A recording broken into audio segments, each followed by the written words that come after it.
बिस्मिल्लाहिर्रहमानिर्रहीम। अस्सलाम वालेकुम।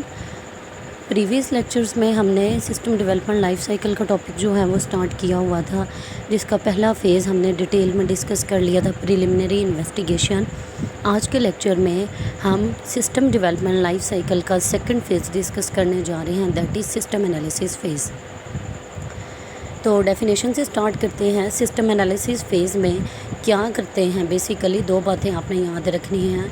करंट बिजनेस सिस्टम को डिटेल में स्टडी किया जाता है और फाइंड आउट किया जाता है कि ये कैसे वर्क कर रहा है, नंबर 1। और दूसरी चीज़ जो हमने एनालिसिस फ़ेज़ में करनी है वो ये डिटरमाइन करवाना है कि जो सिस्टम पहले से बना हुआ है और चल रहा है उसमें कौन सी कमियां हैं जिन्हें हम न्यू सिस्टम में इम्प्रूव्ड फॉर्म के अंदर जो हैं वो लेके आ सकते हैं। तो एनालिसिस फ़ेज़ को परफॉर्म करने के लिए हमें डिफरेंट फेजेस से गुज़रना पड़ता है, जिनमें सबसे पहले है जी नीड एनालिसिस। नीड एनालिसिस को रिक्वायरमेंट एनालिसिस भी बोला जाता है। बेसिकली नीड एनालिसिस के अंदर जो है वो हमने किसी सिस्टम से कौन कौन से काम करवाने हैं, उस सिस्टम को बनाने की क्या क्या रिक्वायरमेंट है, यूज़र पॉइंट ऑफ व्यू से और मैनेजर पॉइंट ऑफ व्यू से जो भी रिक्वायरमेंट सिस्टम के बारे में हमें समझ आती है। जैसे कि अगर मैंने एक मॉनिटर बनाना है तो यूज़र के हवाले से जो है वो इसकी नीड या रिक्वायरमेंट क्या हो सकती है कि यूज़र ने कुछ देखना होगा जिसके लिए उसे एक आउटपुट डिवाइस चाहिए। डेवलप सिस्टम जो है वो उसे सारी की सारी रिक्वायरमेंट्स जो हैं वो पूरी करनी चाहिए, जो हम नीड एनालिसिस में बना देंगे।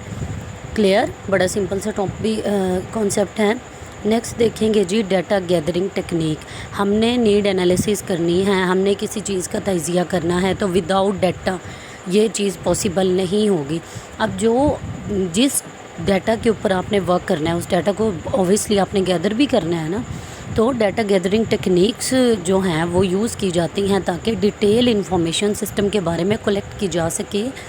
और ये टेक्निक्स डिफरेंट फॉर्म्स में हो सकती है। जैसे कि नंबर 1 इंटरव्यू आप कर लें। इंटरव्यू किनका करेंगे, अब आपका क्वेश्चन ये है जी। अब न्यूज़ में हम देखते हैं अगर कोई इशू आता है किसी भी कंट्री में तो न्यूज़ एंकर क्या कर रहे होते हैं, वो इंटरव्यूज़ कर रहे होते हैं, आया पब्लिक से या मुल्क के जो है वो मुख्तलिफ मेंबर से। वो किसी गवर्नमेंट लेवल पे भी हो सकते हैं, वो सिटीज़न भी हो सकते हैं, वो डॉक्टर्स भी हो सकते हैं, जिससे वो उस प्रॉब्लम के जो हैं वो बारे में जानने की कोशिश कर रहे होते हैं। दूसरा ऑप्शन ये है कि वो क्वेश्चनियर बना लेते हैं और क्वेश्चनियर फिल करा लें। जैसे यूट्यूब पे एड्स चलते हैं और उसमें किसी भी प्रोडक्ट या सर्विस के बारे में क्वेश्चनियर आपसे फिल करवा रहे होते हैं। या फिर आप ऑब्जर्वेशंस कर सकते हैं किसी चीज़ के बारे में, या फिर आप सैम्पलिंग कर सकते हैं। सैम्पलिंग का मतलब ये होता है सैम्पल्स इकट्ठे करना। जैसे कि आपने जो है वो एक एलसीडी बनानी है तो आप सैंपल्स इकट्ठे करोगे कि जो मॉनिटर होती हैं, जो डिस्प्लेज होते हैं वो किस किस तरह के होते हैं, वो किस तरह वर्किंग करते हैं, सीआरटी कैसे वर्क करता था, जितनी भी टाइप की डिस्प्ले स्क्रीन्स हैं आप उन सब के सैंपल्स इकट्ठे कर लोगे, जिससे आपको हेल्प मिलेगी कि आप जो बनाने जा रहे हो, हम क्या बनाने जा रहे हैं, हम एलसीडी बनाने जा रहे हैं, तो उसे हम जो है वो किस तरह से बना सकते हैं। नेक्स्ट चीज़ है जी रिटन डॉक्यूमेंट्स। आप जब भी किसी चीज़ का एनालिसिस परफॉर्म करना है तो रिटन डॉक्यूमेंट्स जो हैं तो हम बात कर रहे थे रिटन डॉक्यूमेंट्स की। बेसिकली रिटन डॉक्यूमेंट्स जो हैं वो इम्पोर्टेंट सोर्स होते हैं इंफॉर्मेशन का एनालिस्ट के लिए। अब इसकी एग्जांपल समझने से पहले रिटन डॉक्यूमेंट्स की और पूरे के पूरे प्रोसेस की, ये जो हम एनालिसिस वाला पढ़ रहे हैं, इसकी एग्जांपल आप ऐसे समझें कि एक पेशेंट है वो डॉक्टर के पास जाता है। डॉक्टर उसे, क्योंकि डॉक्टर एनालिस्ट है ना, डॉक्टर जो है वो उसे एनालाइज करेगा। तो अगर पेशेंट के पास उसकी प्रीवियस हिस्ट्री अवेलेबल होगी, यानी रिटन इन्फॉर्मेशन होगी, अगर वो डॉक्टर के आगे वो सबमिट कराए प्लस उसकी करंट कंडीशन के साथ उसकी फ़िज़िकल जो भी कंडीशन है, जो भी उसे डिज़ीज़ है, कुछ भी है एनीथिंग, तो जो रिटन डॉक्यूमेंट्स हैं वो इन्फॉर्मेशन, वो रिटन इन्फॉर्मेशन जो है वो एनालिस्ट की हेल्प करेंगे मज़ीद बेटर वे में प्रॉब्लम को समझने के लिए। तो एनालिस्ट जो है वो स्टडी करता है रिटन डॉक्यूमेंट्स को ताकि वो फाइंड आउट करे कि प्रॉब्लम क्या है, ठीक है। और रिटन डॉक्यूमेंट्स डिफरेंट फॉर्म्स में अवेलेबल हो सकते हैं किसी भी सिस्टम के। वो आपकी रिपोर्ट्स हो सकती हैं, वो फॉर्म्स हो सकते हैं, वो बिज़नेस प्लान्स हो सकते हैं। नेक्स्ट एनालिसिस में चीज़ आती है जी इंटरव्यू करना।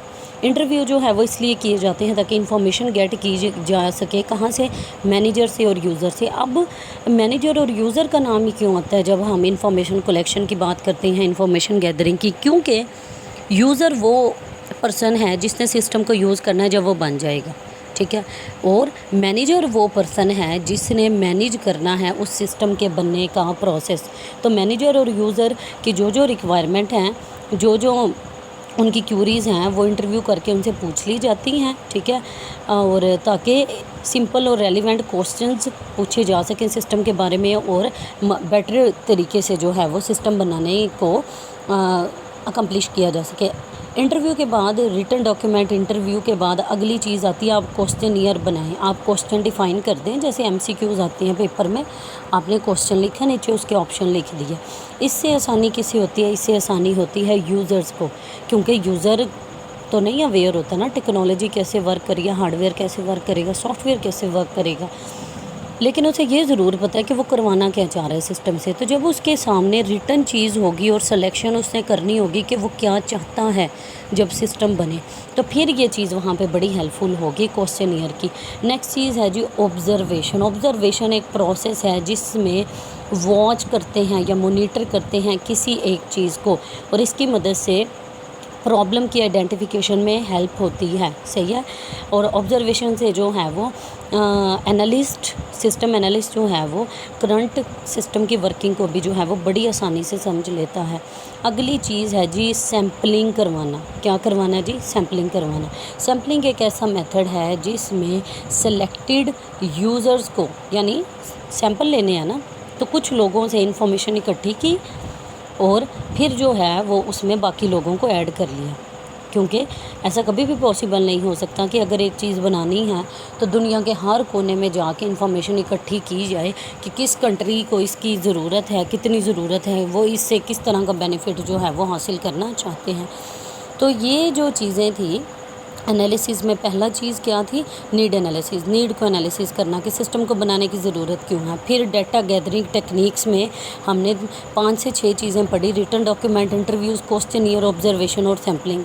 और थर्ड जो मेन फेज़ आता है एनालिसिस फेज़ का, वो होता है जी डाटा को एनालिसिस कराना। अभी ऊपर जो हमने बात की है वो सिर्फ नीड एनालिसिस की थी, उसके बाद हमने गैदरिंग टेक्निक्स को पढ़ा है, डाटा को इकट्ठा किया है। जब डाटा इकट्ठा हो गया उस डाटा पे एनालिसिस करना, ठीक है। और हमें पता है जब डाटा प्रोसेसिंग होती है या डाटा एनालिसिस होता है तो जो data raw fact and figure की फॉर्म में होता है वो एक्यूरेट इन्फॉर्मेशन बन जाता है।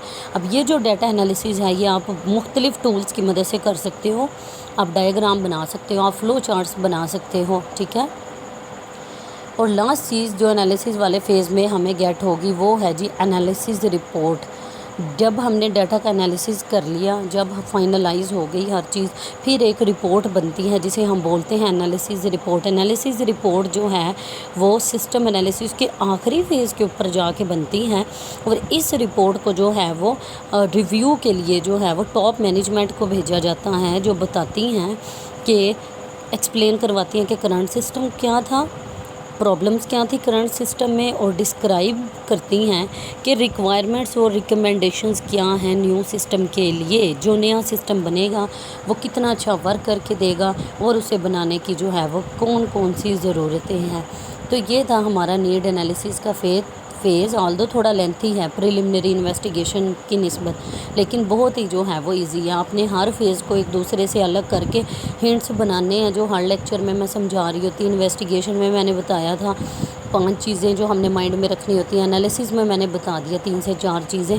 तो आपने अपने नोट्स बनाने हैं, आपने लेक्चर को 1 से 2 दफ़ा सुनना है, पॉइंट्स को क्लियर करना है, ठीक है। और अगर आपको मेरी वीडियोज़ अच्छी लगती हैं तो आपने मेरे चैनल को सब्सक्राइब करना है और मेरी वीडियोज़ को शेयर करना है।